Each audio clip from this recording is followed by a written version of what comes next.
welcome everyone. It's my great pleasure, again as director of the Institute for Critical Social Inquiry, to introduce Professor Anthony Appiah, who is giving one of this year's master classes on W.E.B. Du Bois as part of the Summer Institute, and a lecture this evening on honor, citizenship, and the law.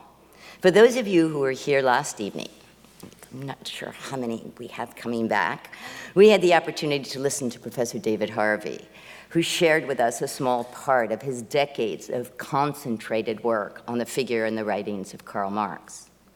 This evening, we're graced with a thinking and practice of another sort, a philosopher, novelist, cultural theorist, whose breadth of writing, from his engagements with Du Bois to his ethical column that many of you, I'm sure, know in the New York Times Sunday magazine, and let us not forget his TED Talks,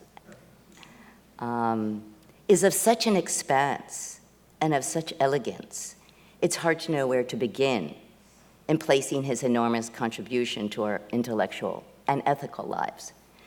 Professor Kwame Anthony Appiah tackles the most challenging philosophical problems of our times on race and racism, identity, and moral theory.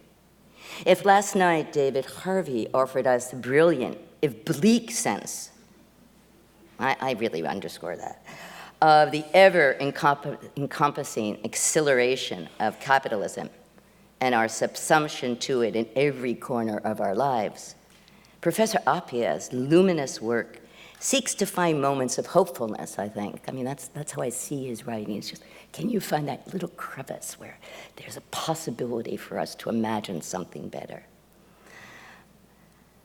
Cosmopolitanisms that nourish our openness to that which is not of ourselves and our own. Challenging the ethnocentrisms that he so rightfully targets as the moral liabilities with which we live. If Du Bois's conceit was, as Professor Appiah puts it, to call his life story a, quote, an autobiography of a race concept, one might argue that Anthony Appiah's is as well. Born in London, raised in Ghana, he is like Du Bois, a vibrant, compelling voice in our understandings of the divisive, elusive, and subtle features on which racisms thrive. He puts critical demands upon us in Cosmopolitanisms, Ethics in a World of Strangers from 2006, The Politics of Culture, The Politics of Identity, 2008, Experiments in Ethics, 2008 as well, The Honor Code, some of which he'll be speaking about this evening, How Moral Revolutions Happen from 2010, and Lines of Descent, W.E.B. Du Bois and the Emergence of Identity. Each make a call on us to expand how we understand a people, as in Du Bois's treatment of why it matters to talk about the souls of Black folk, his insistence on our obligation to others that extends far beyond citizenship.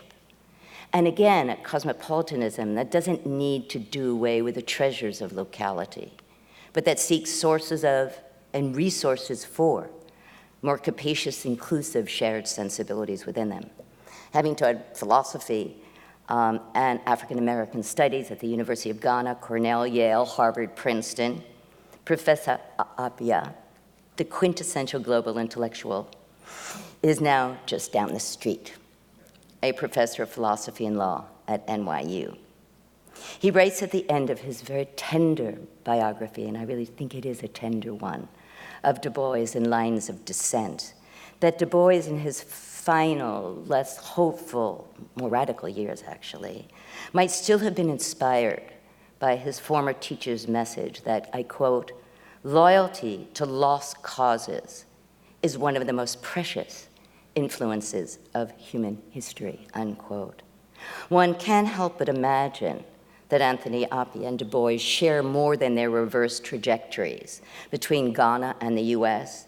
In Appiah's case, Du Bois from Great Barrington, Massachusetts to Ghana, where I think it was at the age of 95 he joined the Communist Party. What they share, it seems to me, is a commitment to the sense that we can be and do better, and that lost causes are to be embraced as well. So please join me in welcoming Professor Appiah this evening. Well, thank you very much for those kind words. I think I am more hopeful than I felt at the end of last night's talk. But some people have accused me of being Pollyanna-ish, that's being unreasonably hopeful. But anyway, I'm going to try today to talk about a concept that I hope can be recuperated, resurrected in a hopeful way, even though I'm not going to talk about this, it has a depressing history. So I'm going to look forward with a feature of the concept of honor, while recognizing and having argued that there are many unattractive features of it. I'd like to accentuate the positive and avoid messing with Mr. In Between. All right, so in 10 years before Christmas, a 20-year-old gunman broke into an elementary school in Newtown, Connecticut, here, and carrying 2 handguns and a semi-automatic rifle, and murdered 20 children and 6 adults. Later, it transpired that he'd stolen the guns from his mother, whom he'd shot in the head before coming to the school in her car. She was, news reports said, a gun enthusiast, and her son had a wide range of weapons to choose from. This was the deadliest shooting at a school in American history. The outpouring of grief that followed these shocking events was accompanied by anger and by calls for the reform of American gun laws. But there was something else, too, something that was particularly evident in the responses of Americans living outside the United States, and that was a sense of national shame. You could hear it in the words of Evan Osnos, who was reporting from the New Yorker magazine for the New Yorker magazine from Beijing. And I'm quoting now, "As an American overseas for the last 10 years, I've watched as other countries struggle with the curious fact that the most prosperous, successful, and emulated civilization the world has ever seen lives with the certainty that every few months, one of its troubled citizens will casually acquire the tools to massacre a large group of his neighbors. Shoppers in a mall, moviegoers, voters meeting their congresswoman, a kindergarten full of children. Even to those who desperately want to be American, this special brand of American madness lies not in the banal fact that deranged men attack children, but in the shame that the rest of us, all of us, allow our laws to enable it." Now, my topic today isn't going to be weapons regulation. I couldn't be hopeful about that in the United States, or even our failure to do anything serious about the ravages of lethal weaponry here at home. Rather, the question I'm interested in is what kind of thing this shame is and what it might mean, and what a philosopher like myself can say about its role in political debate within and across nations. What interests me is if and how honor and shame matter for the public life of nations, and what, if anything, philosophy in particular can usefully say about that question. So I want to explore the ways in which one important feature of the psychological constitution of normal human beings plays a role in guiding people both towards and away from what they think is right. As we'll see, this inquiry will require us to wander over many domains, and you might ask why a philosopher should be engaged with this business at all. Well, I hope to persuade you that the philosopher's particular concern with the exploration and articulation of concepts is helpful in approaching these questions, even though our explorations will take us through history and psychology and a whole host of other disciplines as well. And in any case, I think philosophical inquiry develops best by taking up issues that are connected with questions philosophers are already thinking about, and the questions that I want to take up in this lecture certainly connect in myriad ways, as we'll see, with existing debates in ethics and political philosophy about, to give but 3 examples, democracy and self-government, human rights, and our cosmopolitan obligations. So my general theme is going to be what I'm going to call civic honor. I want to explore the role of honor and its negative counterpart, shame, in shaping the political behavior of individuals and of nations. I want to explore the role of honor, particularly in the civic life of democracies.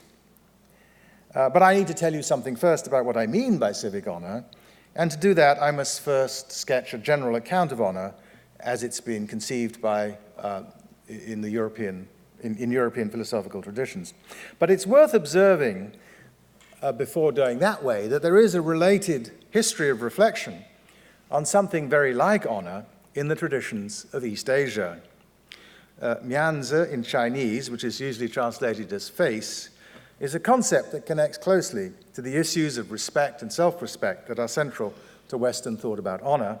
So in East and West, as it were, there are traditions of honor or something very like it, and traditions of philosophical reflection upon it. Reviewing some of the theory and practice of honor, I've been led to this sort of philosophical account, one that I think explains what it is and how it works across space and time. And the account begins with an insight that I learned from the anthropologist Frank Henderson Stewart, who worked, among other things, on Berber culture, which is that honor is fundamentally about rights to respect. To honor a person is to treat her as worthy of respect, as entitled to it. And if you recognize yourself as honorable, you will have self-respect, paying yourself the respect that is your due. The character of the respect due, how one displays it, what gains and loses you these rights to respect, all these are culturally variable. But the structure of honor, rights to respect assigned by social norms or conventions, an honor code, is, I think, pretty much a human universal. That's why we can talk about honor pretty much anywhere.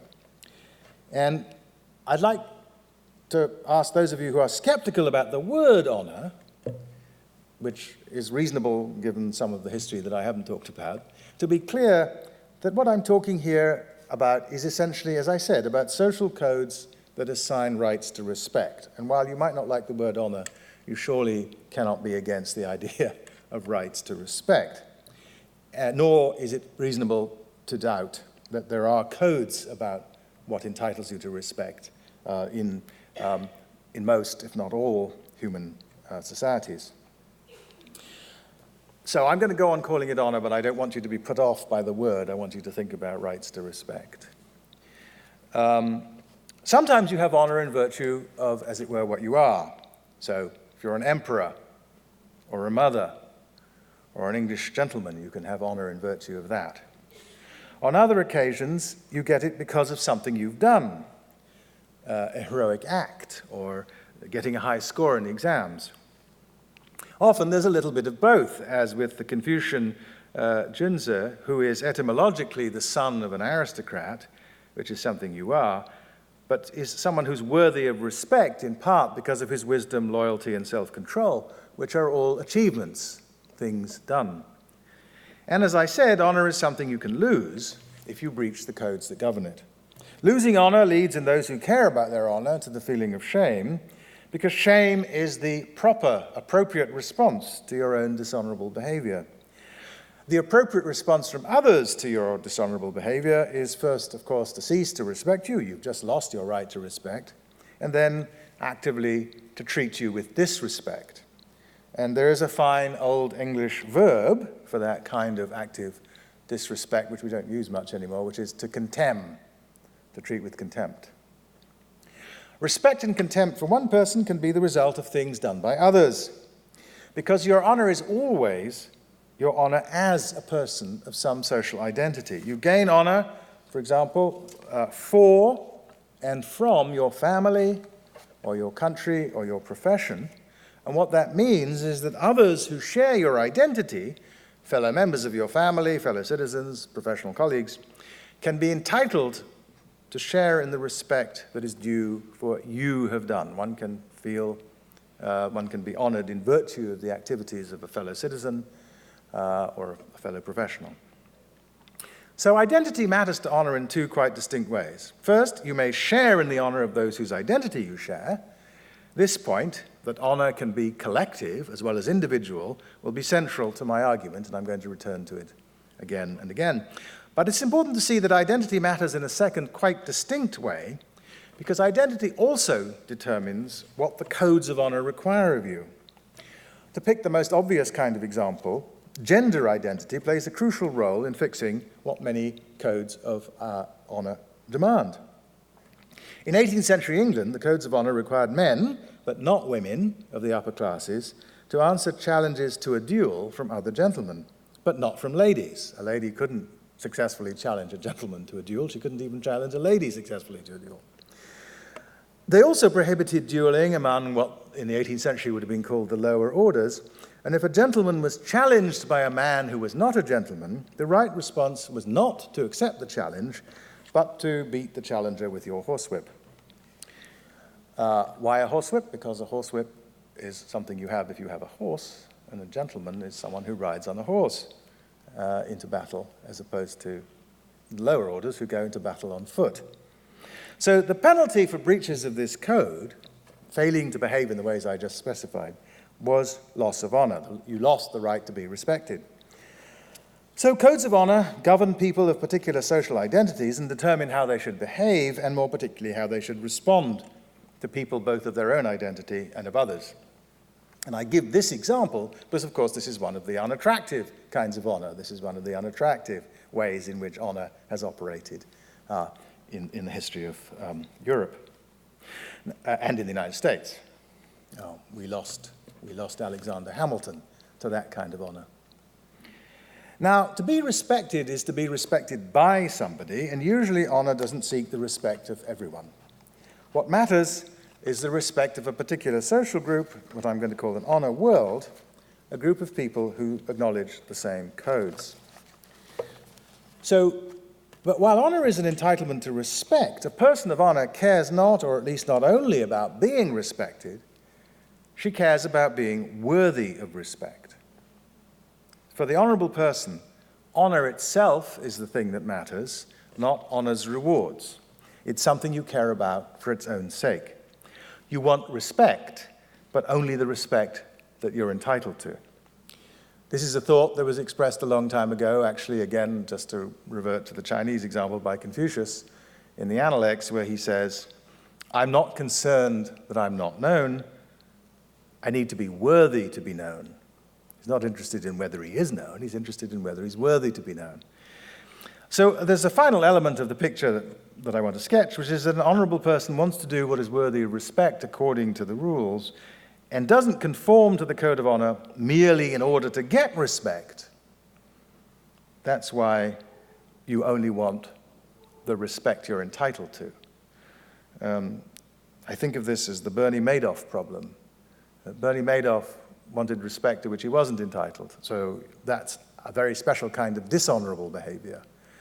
Honorable people want only the honor to which they're entitled, and if you offer them honor of a sort that they don't feel entitled to, they will refuse it. One of the standard things that happens when people are given, when soldiers are given highly honoring medals, is they turn them down on the grounds that they don't think they did anything special. And because they care about honor, they're not going to take forms of respect that they don't feel entitled to.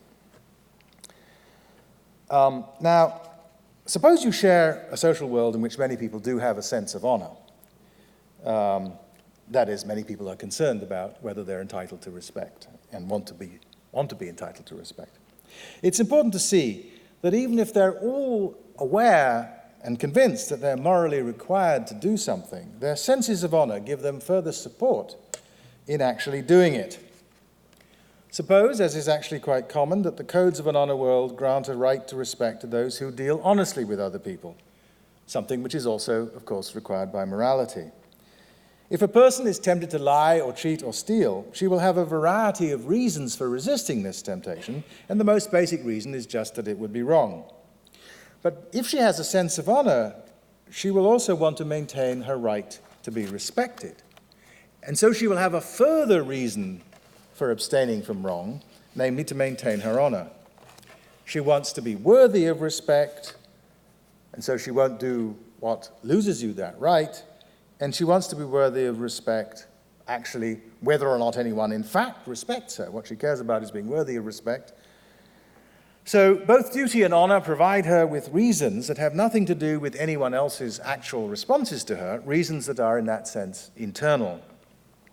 But of course, there are also external reasons for doing what is right, reasons like fear of punishment by the courts that will operate only if people find out that you have done something wrong. You can't be punished for something that nobody knows about. As an honorable person, you care not just to be worthy of respect, but about actually being respected.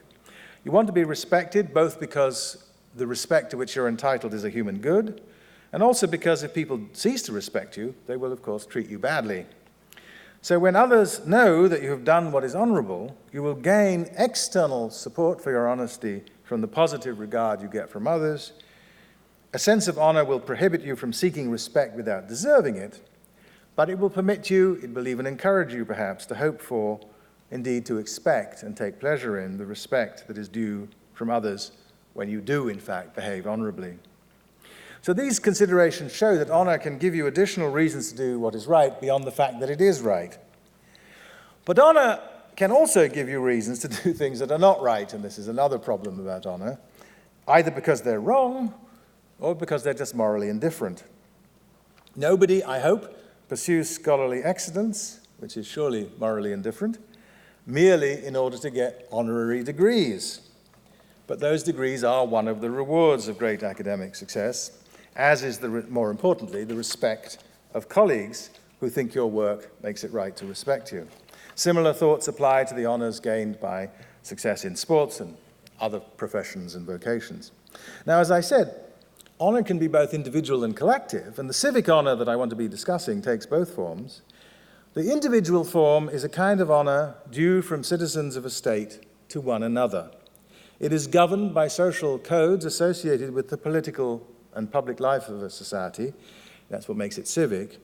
And I'll suggest that it plays a crucial role in moving citizens to do many of the things that are necessary if a society, and particularly a democratic society, is to function. The core of individual civic honor is quite simple. We think of people who make special contributions to civic life as worthy of the respect of their fellow citizens. They are entitled to respect, and on my definition of honor, if you are entitled to respect on the basis of a code, that's honor. We display that respect by treating them in ways that show our positive regard for them. When I learn that my neighbor is a member of the local volunteer fire service, which protects our community from the threat of conflagrations, I see her in a new and more positive light. She knows this in part because she knows that we share a code that makes such public service honorable. I'm assumed that she's not doing this honorable thing just in order to get my respect, and if I were to discover that that was her motive, she would lose my respect, not gain it. This is the point about honor being about entitlement to respect, not about going after respect for its own sake. Similarly, when I see people from my district at the voting booth, we look at each other with the mutual regard of people who know they are voluntarily doing something important for our society together. And let me offer one final, particularly American example. Quite often, as I pass through, and this doesn't happen in other countries, quite often as I pass through an American airport, I will hear someone say to a member of the United States Armed Forces in uniform, "Thank you for your service." We are grateful in a country with a volunteer military for those who offer to serve. This expression of gratitude honors that service, treats it, that is, as making the soldier or sailor or marine or airman worthy of our respect. Such routine moments of recognition are part of the everyday experience of civic honor in modern democracies, as are the corresponding moments of civic shame. To see why they're so important, contrast the role that honor plays in regulating behavior that honor plays in regulating behavior with those two other great mechanisms of social control, the law and the market. Consider for this purpose military honor in particular. It's worth asking why modern militaries continue to place such weight on teaching soldiers, and in particular officers, to behave honorably. We could, after all, use the law all by itself to guide the behavior of soldiers. And in fact, military discipline makes easy use of lots of kinds of punishments, including imprisonment. And you can motivate mercenaries with money. So why aren't these forms of social regulation, the market and the law, enough to manage a modern army as they are enough to manage such other state functions, for example, as the maintenance of the highways? We don't have medals for service in maintaining the highways. Well, first of all, both the law and the market require surveillance. If we're to be able to pay you a bonus for an act of heroism or to punish you for an act of cowardice, someone has to find out what you've done. But when the battle is hardest, everything is shrouded by what Clausewitz famously called the fog of war, or the mist of war. If the aim of soldiers were just to get their bonus or to escape the brig, they wouldn't have much incentive to behave well at the very moment when we most require it, namely when they're invisibly working at the front in war. So at the moment when they're hardest to keep track of, honorable soldiers can be guided by something that doesn't require surveillance, which is their own sense of honor. Now, of course, we could devote large amounts of expensive effort to this sort of surveillance. We could equip every soldier with a device that monitors his or her every act. But that would have psychological and moral costs as well as significant financial ones. By contrast, honor, which is grounded in the individual soldier's own sense of honor and that of his or her peers, can be effective without extensive surveillance. And unlike the law or a contract, anyone who is around and belongs to the honor world will be an effective enforcer of it. So the cost of enforcement of honor is very low. That's because the way honor gets enforced is by gaining and losing respect. And anyone who shares the honor code will automatically cease to respect you if you do something dishonorable, and automatically respect you if you do something honorable. There's nothing to be done except raise honorable people, and the rest will operate for itself. There's another reason for favoring honor over law as a mechanism for motivating soldiers. The sorts of sacrifice that are most useful in warfare involve taking risks that require soldiers to do things that are, in the philosopher's jargon, supererogatory. They're acts that are morally worthy, but which we can't morally require because they're too demanding. To punish someone for failing to do something that they don't have a moral duty to do is usually wrong. Since it's normally permissible, however, to offer a financial reward for doing what is supererogatory, you might conclude that the right way to regulate military behavior would be, if you could solve the problems of the fog of war, would be by financial incentives. But once we have a shared code of military honor, we have commitments that make us think money is simply the wrong idiom for rewarding military prowess. It's symbolically inappropriate. Money can certainly express gratitude, but because of the way markets work, offering money for valor can look like placing a price on it. And since we know that no modest amount of money would do to get most of us to risk our lives in the way that soldiers do, we should either have to price it very highly, and once again that would be expensive, or we should treat it, as we in fact usually do, as beyond price. So we don't give soldiers bonuses for bravery, we give them medals. And more importantly, through the medals and other acts, we honor them. We give them, that is, the respect we think they deserve. Now, once you see why honor is such an effective and powerful way of motivating soldiers, it will occur to you that there might be analogous arguments to be made for other professions. Like soldiers, for example, bankers do many things that it is very hard or expensive for outsiders to keep an eye on. This is what I call the fog of banking.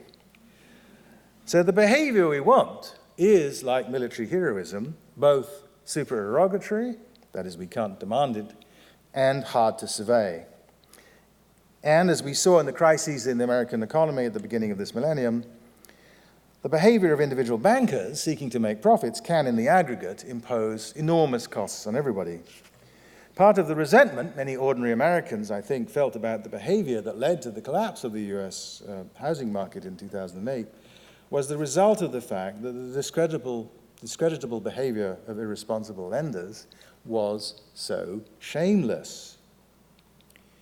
But the important thing is that civic honor, of the sort I sketched above, can help provide some of the motivation for the many acts that citizens need to engage in if society, and especially a democracy, is to work. The reason is that many of the acts that are essential to the life of a modern nation, like voting, for example, are just as supererogatory as most acts of military behavior, military bravery. We don't think that it's permissible to require people to vote on the pain of penalty. Only the Australians do that. And the penalty there is tiny, so even they recognize it's sort of 20, 30 Australian dollars or something. So it's really a symbolic punishment. They're not really requiring people to vote. And it's actually, if you're willing to take the time in Australia and go and talk to a magistrate, you can probably get out of spending the 20 or $30 as well. So, but we don't think it's appropriate to require people to vote.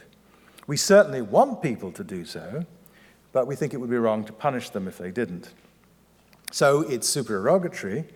And again, like military bravery, it's really hard to keep track of in the ways that would allow us to incentivize it through the market.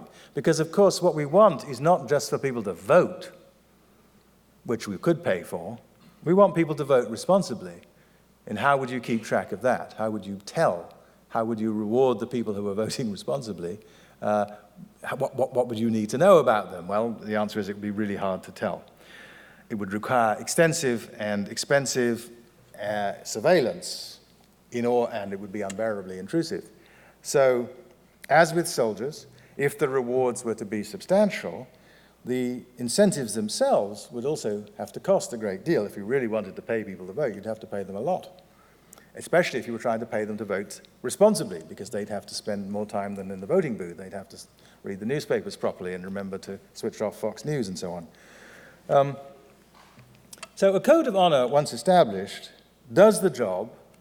Civic honor can do the job at almost no cost, because people in an honor world automatically regard those who meet its codes with respect and automatically regard those who breach them with contempt. Because these responses are automatic, the system is, as I said, extremely cheap to maintain. It only requires us to respond in ways we are naturally inclined to respond anyway. If we want to incentivize the sorts of behavior that will make a modern society and state function well, we'd be wise, therefore, not to rely solely on the law and the market. And the kinds of behavior we want to encourage are widespread, diverse, and pervade many spheres of life. Again, especially in a democracy. In a democracy, we say the people rule. To take that idea seriously, we have to suppose both that a people can act together, and, since people can only act through the agency of individual men and women, that there are many individual acts that together make it true that the people are ruling. When a country starts a war, accedes to a treaty, gives foreign aid, raises taxes, authorizes corporations, creates patents, defines and punishes crimes, these things are done in the name of the people. We, the American people, choose by way of elections the occupants of the legislative and executive positions that manage the doing of them. And that popular election occurs through the acts of individual voters. But in a democracy, people need to be involved in the processes of government in many more ways than as voters. For in a democracy, we're supposed to be running the republic together. The successful functioning of the republic depends upon many citizens playing many roles. Some will serve as public servants, as judges, police officers, soldiers, civil servants, elected officials in legislatures, employed to do the labor that is required if America is to do anything at all. Others will serve the republic from time to time as unpaid jurors or as unpaid election officials. And the republic will only function properly if most of the citizens who do these things think about what they are doing in the proper way. Public officials must, for one thing, avoid using or ideally even appearing to use the powers they are granted by their public role to their private advantage. You might call that one of the many Trump problems. For another, they must observe norms of non-discrimination. The republic can flourish with less than perfect conformity to these ideals, but certain basic standards, the rules against nepotism and bribe-taking, for example, are rightly enforced by the criminal law, and others, such as persistent or egregious racism or sexism in the exercise of your duties, are properly grounds for removal from public office.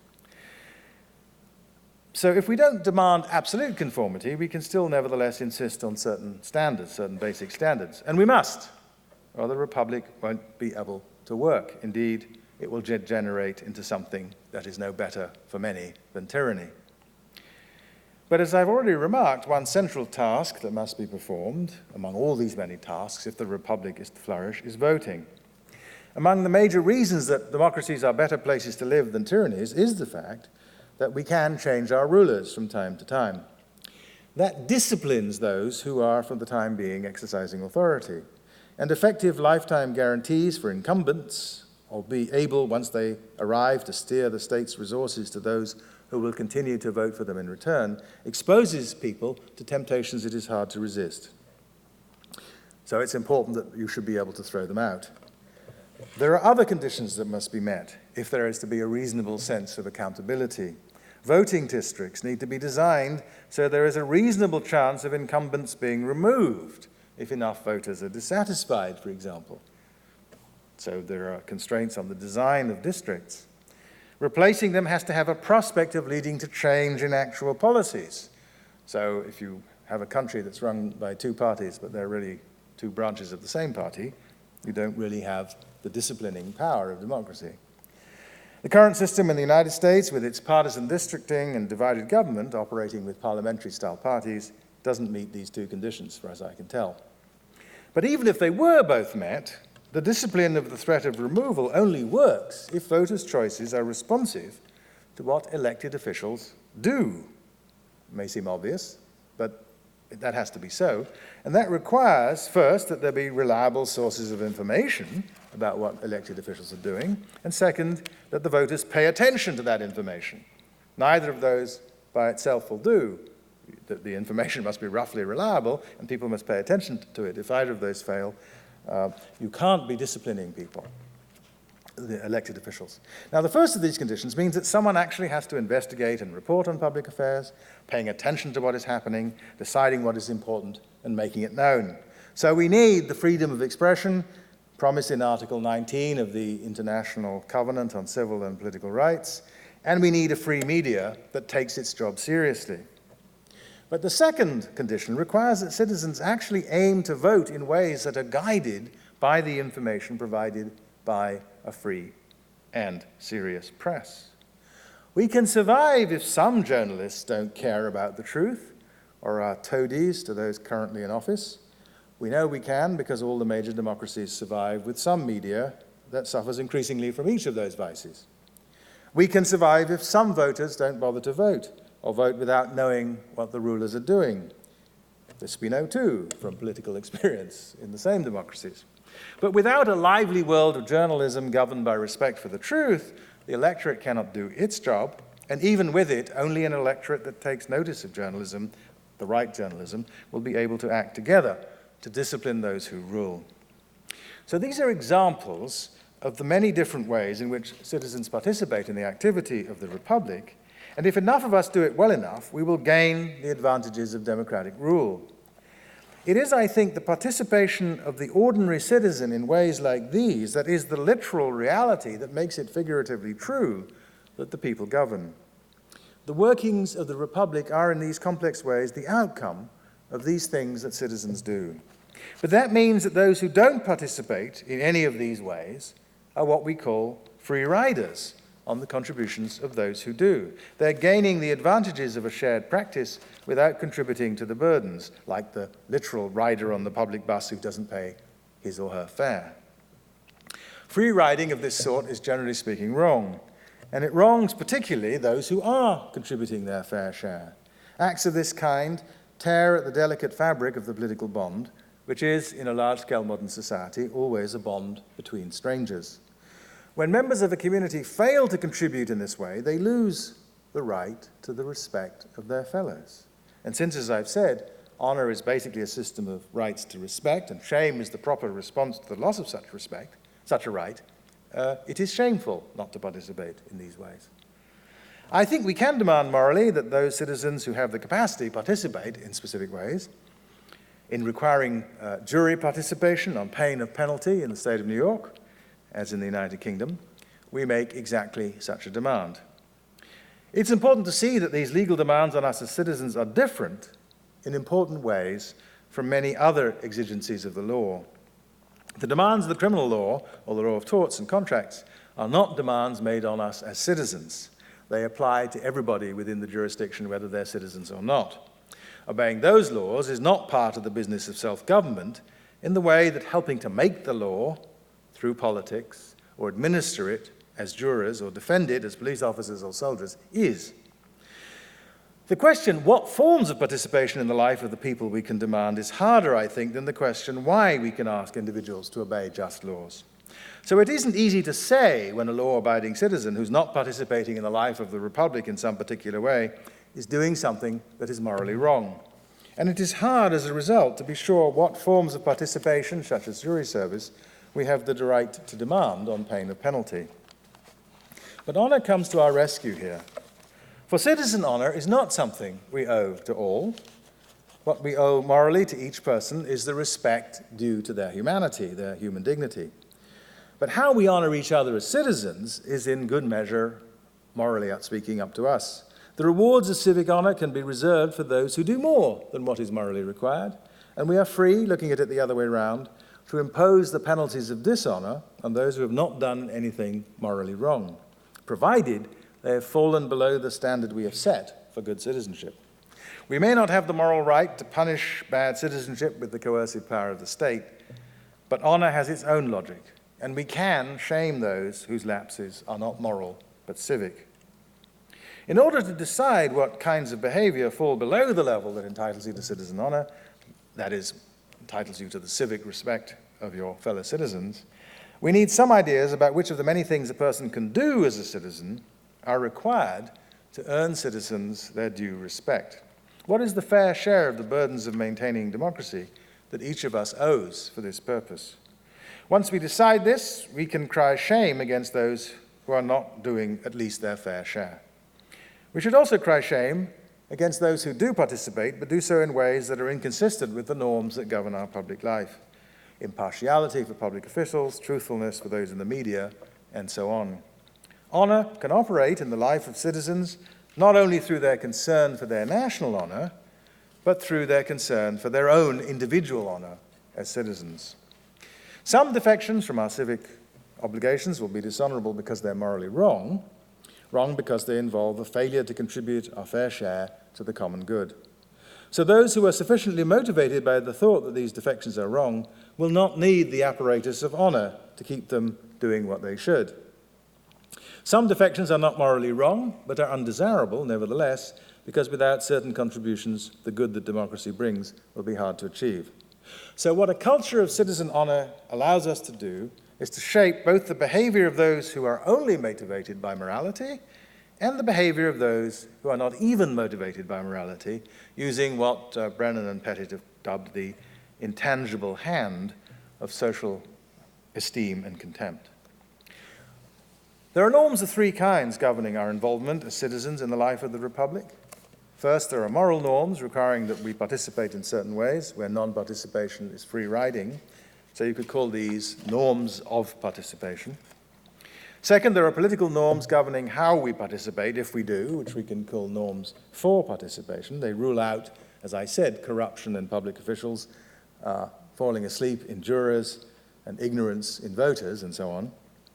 And third, there are norms of civic honour which assign rights to respect to citizens who do more than is morally required in the life of the Republic, but which also warrant contempt for those who fall below certain minimum standards, including those who break the norms of and for participation. So my argument today has been that the last of these, the codes of civic honour, are an essential part of the life of a modern democratic society. Internalizing these codes makes us responsive to those who respect them. It means that our civic behaviour can be shaped by the respect of others and by our own sense of honour, and that we can shape the behaviour of our fellow citizens by granting them the civic respect that is their due and contemning those who have fallen below the minimum standards we've agreed upon. And if that is so, we need to think more deeply than I think we often have about how to nourish and develop these sentiments. That's obviously not the task of philosophy alone. Indeed, I don't think it's especially the task of philosophy.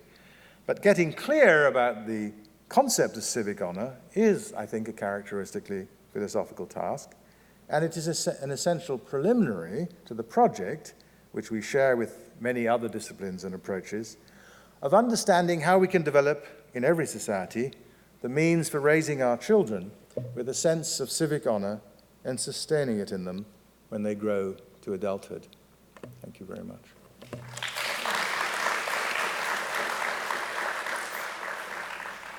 So we do have democratic norms of participation that suggest that it would be shameful if nobody said anything.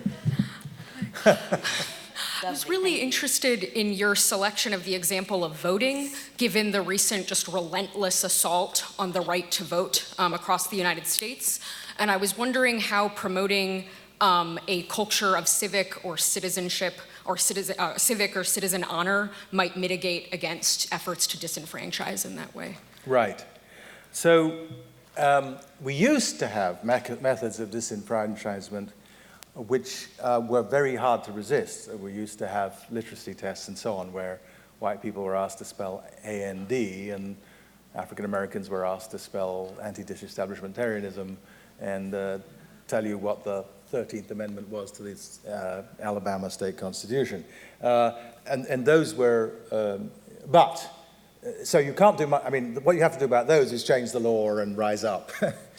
But a lot of the obstacles to voting that are currently being put in place aren't like that, in the sense that with a bit of, or sometimes a lot of work, you can actually resist them. You can actually go into communities and explain to people how, despite these new restrictive laws, which of course I'm against, they can nevertheless get the forms of identification that are necessary in order to satisfy whatever these new rules are. So persuading people that it's an honorable thing that to vote, and that preparing yourself to vote is something that will gain you the respect of of your fellow citizens, including the citizens who are talking to you about voting, is a way of motivating people to do the now more difficult work of getting to vote in the places where these obstacles have been put in people's way. I think that many African American, older African Americans have said to younger African Americans over the course of time, look, we fought to get this thing, this vote, and so you really ought to exercise it. You really ought to take it up. It's a responsibility that we've earned, as it were, and that's a way of saying it's worthy of respect from your family in this case, if you participate in these ways. So we should certainly resist attempts to make it difficult for people to vote, but one way of getting people to vote is to get them to see that it's a source of warranted respect, that they should, as I say, when I find myself moved by the sort of eye contact with other voters when I'm voting, because I think we sort of recognize that here we are doing this important thing. And so we respect one another for doing it, especially in a society where an awful lot of people don't do it. And that has, I think, bad consequences. So that's what I mean, that's my thought, is just that, now, how you actually, as I said,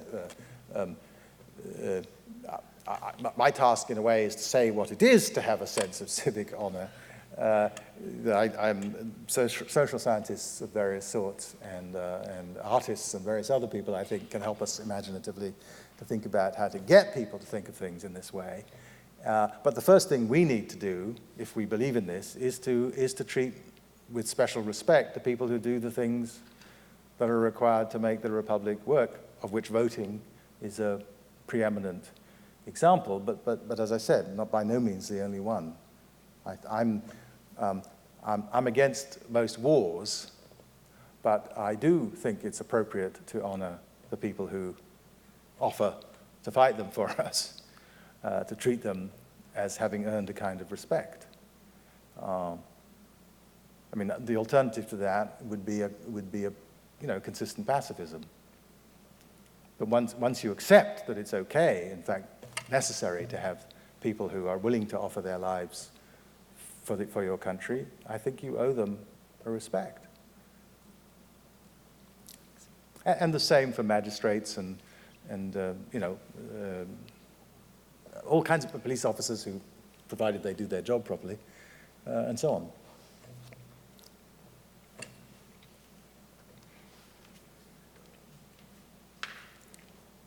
And I mean, maybe I should say this.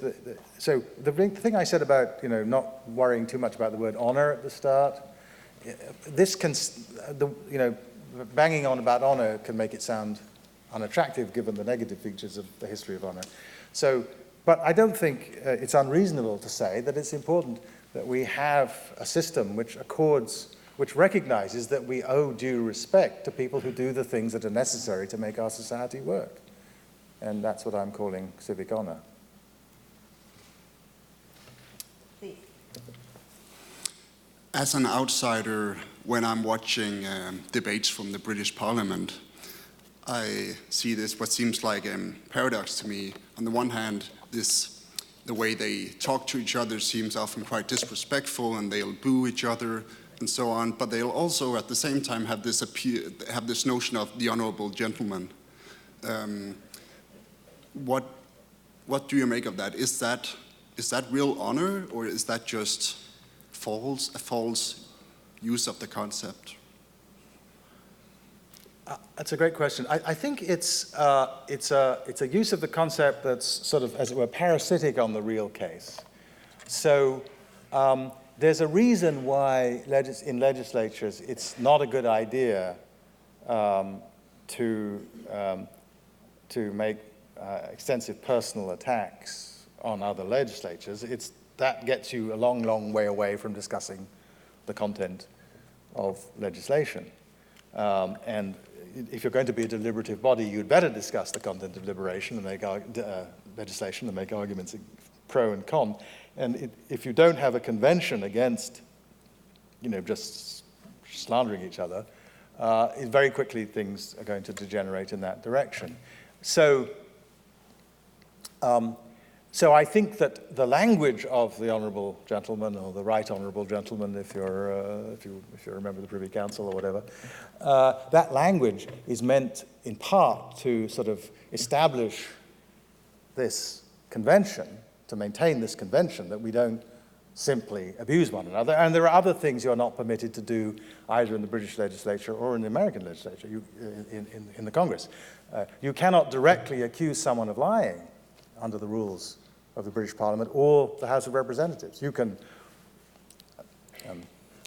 Churchill famously once said about somebody that he said you couldn't describe something, I think, as slavery without a grave risk of terminological inexactitude.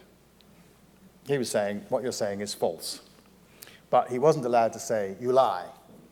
And there's a good reason for that, I think. So these conventions are designed to preserve what is left of the deliberative function of these bodies. The United States Congress isn't really a very deliberative body in its meetings as a whole. It's somewhat deliberative in its committees. But in its committees, too, we have these conventions that you don't simply abuse people. And I think the language of respectful forms of language, like calling people honourable gentlemen and so on, and ladies, is part of maintaining that system. And it's also the case that when a legislator is doing her job properly, she's entitled to civic respect, because that's one of the important functions in a democracy. And if you do that well, you are entitled to be honoured both by other people in the legislature and more widely, I think. So that language of honour is part of the tradition of the Anglo-Saxon tradition of legislatures. It's there in the United States and in Canada and in Australia and in New Zealand as well as in Britain. And it's, and I think it's well motivated. It's consistent with thinking terrible things about each other. It's even consistent with making it known that you think terrible things about one another, but only in the forms of language that are permitted. And that's a way of trying to constrain you to somewhat deliberative behavior. So I think that's how I understand it. So it's parasitic on the sort of pure case of real honor, where you're respecting someone for doing something. In the legislature, you pretend that you think someone's entitled to respect even when you don't think they are, but that form of politeness is useful if legislatures are to serve a deliberative function. So that's sort of how I think about it.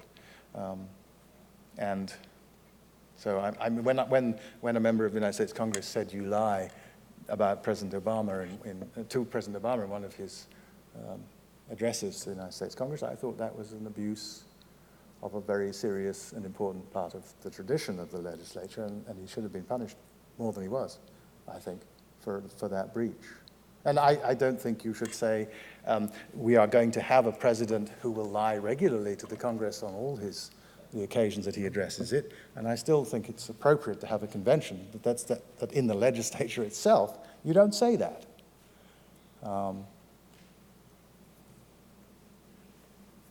It's fine to say that he's a liar here, because it's also important to say the truth in many contexts of civic life. Sir. Please. Hi. So I wanted to just invoke the phrase that emerges from the Dred Scott Supreme Court case, which is that no African American has a right that any white man is bound to respect, right? And in part because you're using this word respect, right? And so I would posit that that articulation sort of bifurcates our democracy, and not just our democracy. I think this works in places like India, around Dalits, and also like in Australia around the rights of Aboriginals. But this idea of respect often bifurcates our democracy, wherein a willingness to pay a certain minority respect is in fact dishonorable, right? And this, I would propose, is the logic of the people who consume Fox News. It's the logic of Hindu nationals in India. It's the logic of those who vociferously complain when in Australia people seek to recognize, the harm done to Aboriginals, right? And so you seem to be describing a kind of moral economy whereby the things that we find honorable lead to a certain bank of respect. But I think that you're sort of ignoring this bifurcation by which, those of us who are watching MSNBC, for example, are taking our cues from certain things which may or may not, better conform to like observed reality. But the people who watch Fox News are taking, and according respect to things precisely because of the ways that they hew to the original, to this Dred Scott ruling, right? Now, it is possible, in the case of the election of Obama, to cobble together a coalition that we would respect, but it's also possible, as in our current president, to cobble together the precise opposite. And so I don't think that those things, I think that I'm asking you to sort of complicate this quite a bit, because I think that the people who vote for Trump believe in their heart of hearts that they are behaving honorably.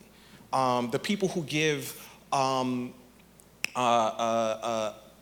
undying support to police officers, even when we catch them, you mentioned surveillance, right? So even when we have film of them shooting down black people and they're saying, oh, no, all lives matter, I support the police, they believe that they are behaving honorably, right? And so I think that we can't sort of, and I would propose that your notion is somehow incomplete because it fails to sort of take seriously how honorable the Trump voter, the Blue Lives Matter person feels themselves to be, right? They think that they are behaving honorably. Good. So it's right that one of the problems of honor, as I said, is that an honor code can sustain bad things as well as good ones. One of the truest proverbs about honor is that there is honor among thieves. There is honor among thieves. Actually, that's what they've got, because they can't appeal to the normal norms to sustain their social relations, so they have to have honor instead. There's wonderful literature on the honor codes of pirates, which were a very important form of social regulation when piracy was a bigger thing than it now is, though it's still a pretty big thing in the Indian Ocean and in the Malay Straits. But I don't want to deny that you can get civic honor organized around bad things, around bad practices, around things that are anti-democratic, that deny citizen equality and so on. I was talking about the possibilities of mobilizing it for good, which is one of this is me in my optimistic mode, and I didn't mean to deny that it can be mobilized for bad. And indeed, one of the difficulties about many modern democracies, and the examples you gave are all instances of this, India is a good example too, is that there isn't a unitary honor code. What some people regard as honorable, other people regard as dishonorable. And one of the things that's happened to a greater and greater extent in the period that I've been in the United States, which is now, whatever it is, 35 years or something, is a kind of bifurcation of cultural, well, it's not just a bifurcation, there are many fissures, but an increasingly the development of separate honor worlds in which different codes obtain, and in some of which the very things that bring honor in others bring contempt, and vice versa. So, yeah, that's all true. And we need, and by the way, I mean, 'twas ever so.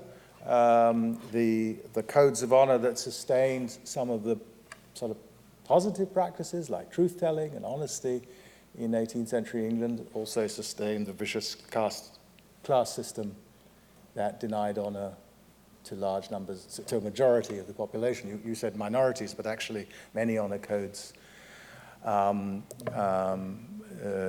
derogate majorities as well. Many honor codes derogate women, and in some places, at least, women are in the majority. So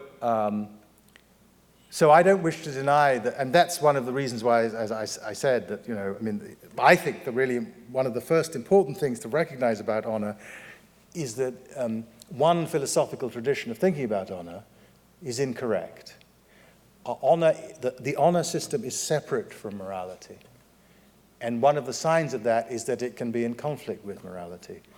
Honor sustains honor killing. Honor sustains the slave system in the Atlantic world. I mean, part of what American, in the sense of continental American slavery, was about was the maintenance of a system of systematic natal alienation for black people and denying an entitlement to respect to black people. So honor has a terrible history. It also sustains all kinds of unpleasant military activity, unnecessary military activity, and so on.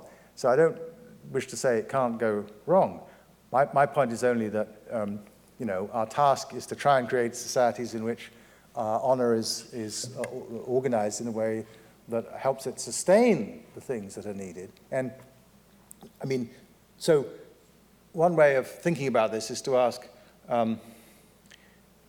what the alternative, of course, is to campaign against honor. The alternative is to try and get away from honor. I'm resistant to that for two reasons. One is because I think it can be mobilized in these useful ways, and in my book on the honor code, I argued that the mobilization of honor was very important to abolitionism, to the ending of foot binding in China, and so on, to a number of important moral changes. So I think it can be used positively. And the other reason, I think, is it's impossible. I think that this is a deep part of how we are. We develop shared codes of what entitles people to respect, and those are one of the ways in which it's possible, especially for large groups. Other things can sustain families than honor and small groups. But if you want to sustain large groups, this is one of the few psychological mechanisms we have, and abandoning it, I think, would leave us defenseless. But that means that we have to be policing it very carefully and keeping track of it because it can go wrong. It's not intrinsically pro or antisocial. It's intrinsically mobilizable for both. So I completely agree that there are serious problems of this sort. And one of the things I think about, one of the interesting things that I discovered by just trying to do, I'm not an historian, but I tried to think about these historical episodes in the light of what historians have discovered. One of the things I found really interesting was the way in which honor actually turns around in the course of certain of these moral changes. That at the end of the process of abolition, it's shameful to own slaves, to want to own slaves. And at the beginning, it's what honorable gentlemen do. Now, that process of ending the old honor system associated with slavery is not complete. And by the way, it's not just not complete here. I grew up in Ghana, in a country where slavery was abolished in the 1920s by a colonial ordinance, and where there are people, therefore, who, when I was growing up, I knew, who had been raised to think of themselves as enslaved. And the fact that they were now legally the free citizens of a republic didn't guarantee that they had recovered their self-respect. And so there was cultural work to be done still, and there still is, though less as time goes on, I hope. So I think the arc of the moral universe is long, but it bends towards justice. First, I wanted to thank you for a very interesting and persuasive speech or talk. So my question is a matter of friendly suggestion for an extension of what you're doing. So I think with your theory of honor, you imply a theory of moral sentiments around the concept of honor. So not just the pride and shame we can feel related to honor, but also the more second personally reactive attitudes of anger when our honor has been offended, sadness at others if they fail to act honorably, and so on and so forth. You could build a whole theory of moral sentiments around that. That's, I think, especially interesting because that means you could also build a theory of civic sentiments around the concept of civic honor, which I don't know that it exists already. And I also think it's something that we might actually need. And something I have in mind here, following up on the prior question, is, so I think after the Trump election, a lot of us were sentimentally very confused. We did not know how to feel about not just the election, but also the voters and especially Trump voters. I think a lot of people felt some sort of resentment and anger and sadness directed at people who voted for Trump or stuff like that, which may or may not be appropriate sentiments. I don't think we know, but we feel them. So to help make sense of that set of reactive attitudes, as well as our more first-personally reactive attitudes, it might be super helpful to have a theory of civic sentiments. And I think such could be constructed from your theory of civic honor. Good. Yes, I think that's right. I mean, so one of the, I talked just about what I was calling civic honor, which has to do with the relations between citizens, and so that's a kind of individual honor. If I had been giving two talks, the other one would have been about various forms of collective honor, in national honor and shame. And one of the things that surely I began with an episode of national shame where our sense that something had gone wrong with and for America when the Newtown murders happened, it led Osnos, but me and many other people, to feel ashamed of our country for its failure to do something about this. But it also led to other reactive attitudes, including indignation, and these are important because they can be part of what motivates us to action. When people responded with all those marches after the last national elections, that's not something you're going to do just out of a kind of rational sense of the importance of the civic. Things like shame at being represented by that person, indignation at people voting for someone who seems so evidently to me to lack the capacities necessary to exercise the function and so on. Those forms of sentiments, I think, are hugely important in mobilizing people. And as I say, the great challenge, perhaps I didn't say, but I should say, the great challenge, I think, of mass society is how do you generate mobilizing emotions among strangers, right? I mean, if we're to do anything about Trump, anything constitutional, we're going to have to do it together with people we don't know. What kinds of sentiments, what kinds of reactive attitudes can bind us together with those people? Well, I think shame, or the fear of shame is one of them. I think indignation is another. Indignation is hard to keep going, and its mobilizing power can fall away. I think shame is a kind of permanent mobilizer. Every time you think about it, you feel awful, and what you feel awful about is something about your country. So, for me, patriotism is a concern for the honor of your country. Loving is neither here nor there. I love Italy, but I'm not an Italian patriot. I have no investment. I didn't feel shame when Berlusconi was the head of the government of Italy, but Italian patriots did. So I think of honor and shame as but maybe especially honor as potentially mobilizing for civic action. But you're completely right that indignation and other forms of moral emotion, moral sentiment, are enormously important for this purpose of political mobilization, for getting us to care about what happens in our country. And we need, lots of us have to care in those ways if things are going to get better. So we need these sentiments. I completely agree.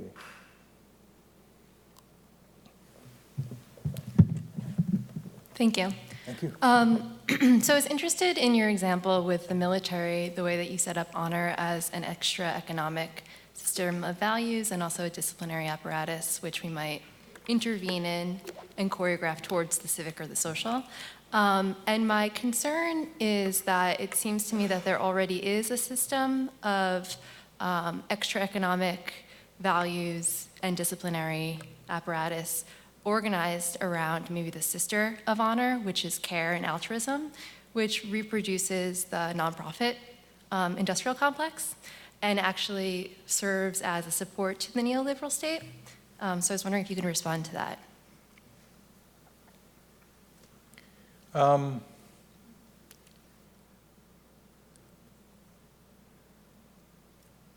Well, I don't think of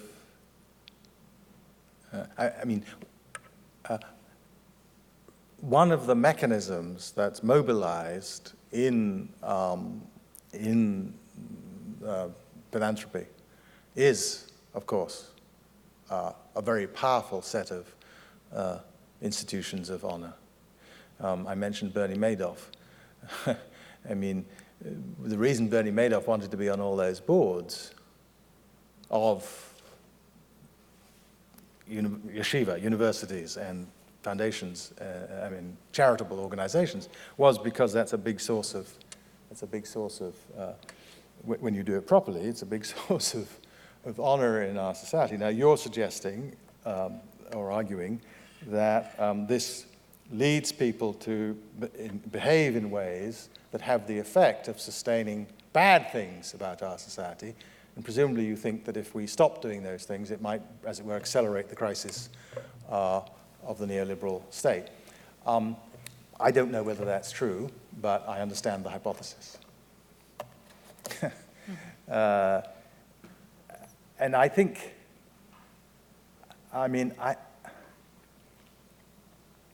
look,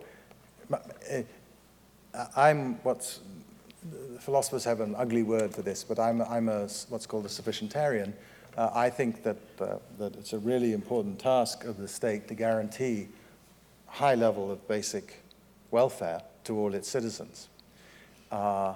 And I'm more worried about that than I am worried about equality in the domain of material goods.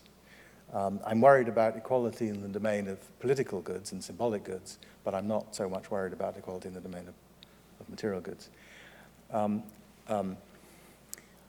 I would rather that level of basic security were guaranteed by the state than cobbled together as it is. I mean, we don't have, in my view, many Americans don't have access, and certainly many people in the world, even more, don't have access to the level that's sufficient, morally sufficient.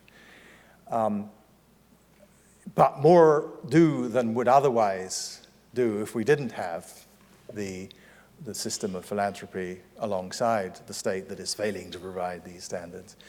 And so there's a bit of ambivalence in my mind about abandoning that, as it were, in order to accelerate the crisis, because we are sort of treating the people who are already badly off as means to the end of changing the world. And that's something you can do if they ask you to. They can permit you, people can permit you to do things to them in order to advance certain ends, but I'm not sure that it's okay to do it to them, as it were, to advance those ends without their consent.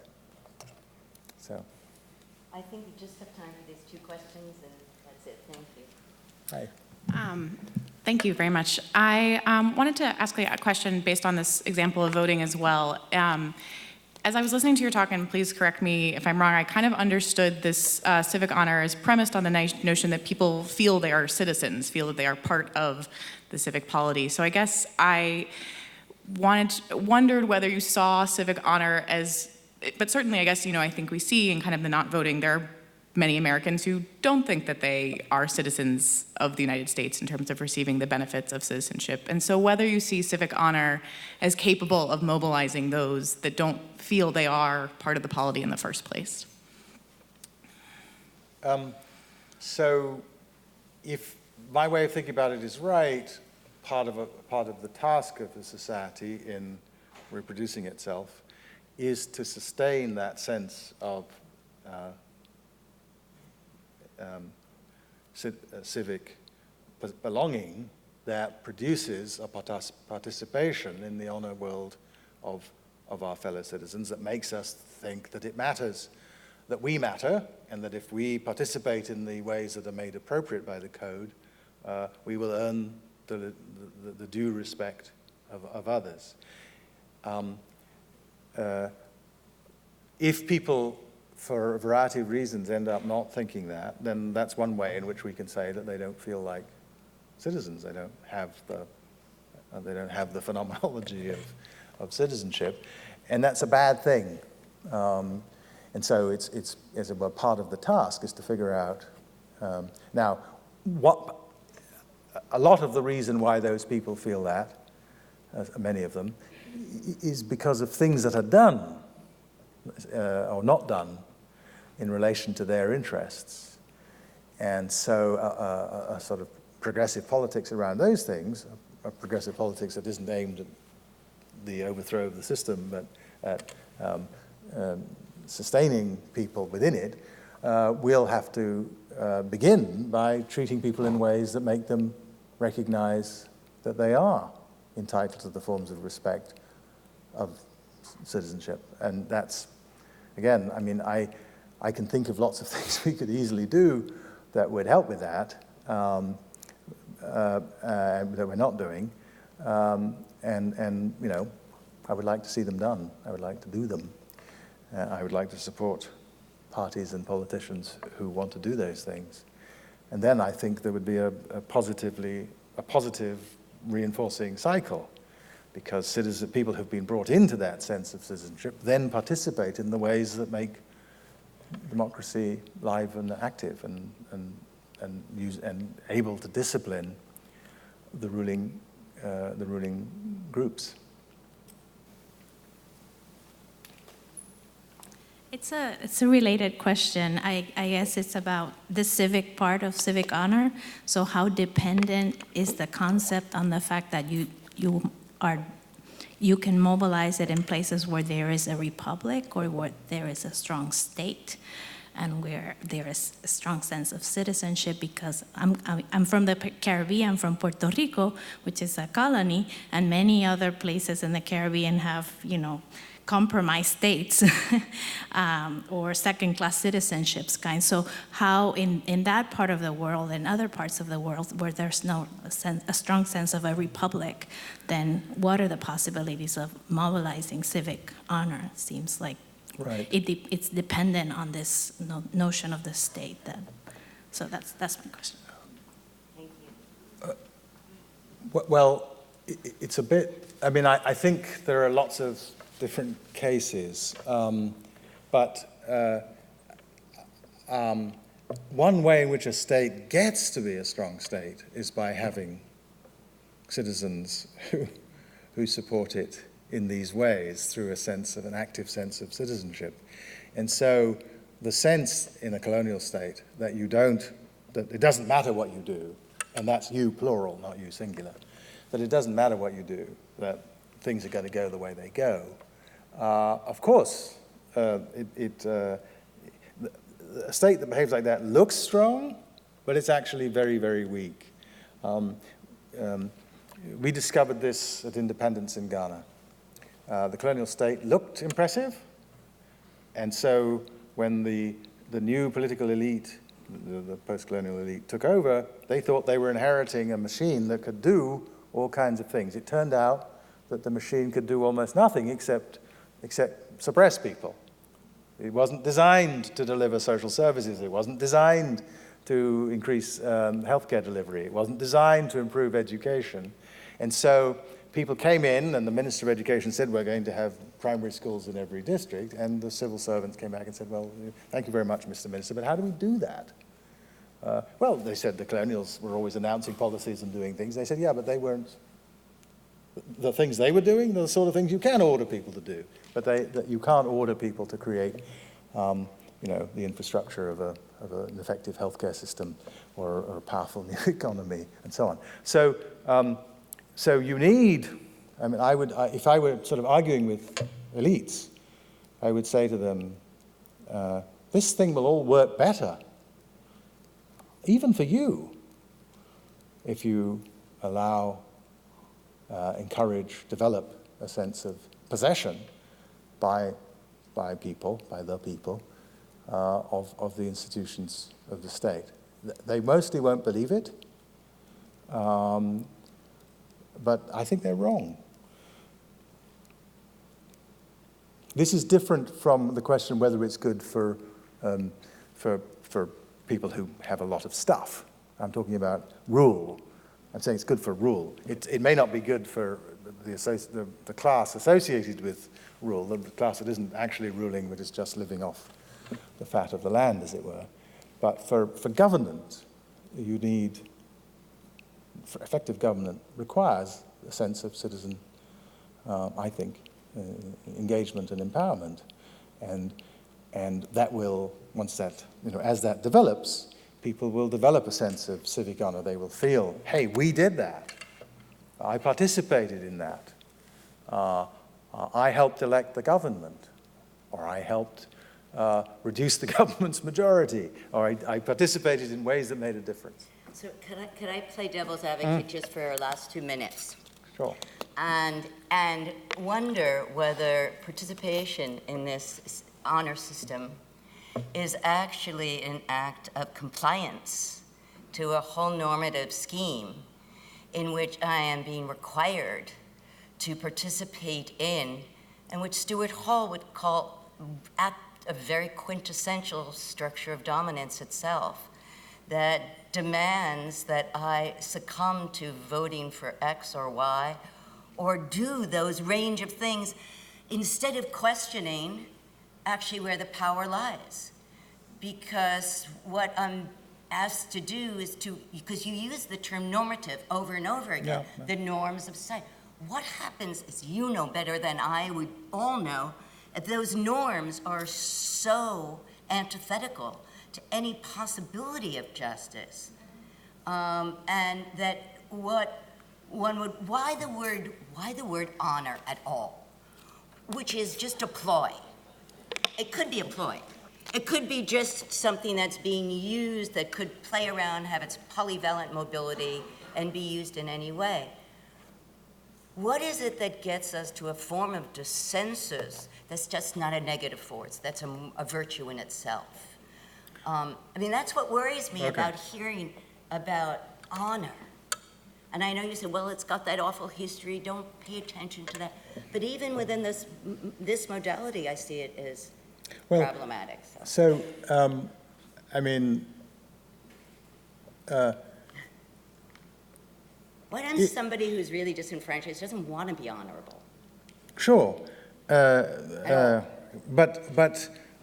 if anything is to happen, they're going to have to participate in some kind of collective activity.